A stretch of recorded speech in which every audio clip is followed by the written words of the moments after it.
मित्रांनो नमस्कार, मी संदीप देसाई।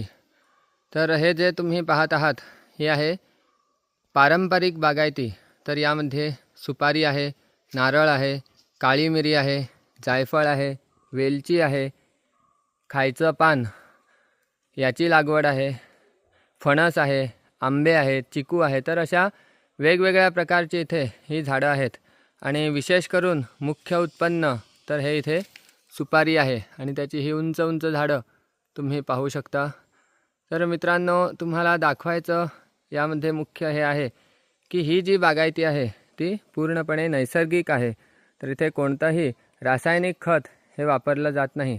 आणि हे पहा, हा जो पालापाचोळा तुम्हाला दिसतोय तर हे बाजूलाच जे घनदाट जंगल आहे तर त्या जंगलामधून हा पालापाचोळा एकत्र केला जातो आणि तो असा आणून टाकला जातो। आणि ज्यावेळी पाऊस सुरू होईल तर तो पाऊस सुरू व्हायच्या आधी किंवा सुरू होता होता हा या सर्व जमिनीवर आच्छादला जाईल।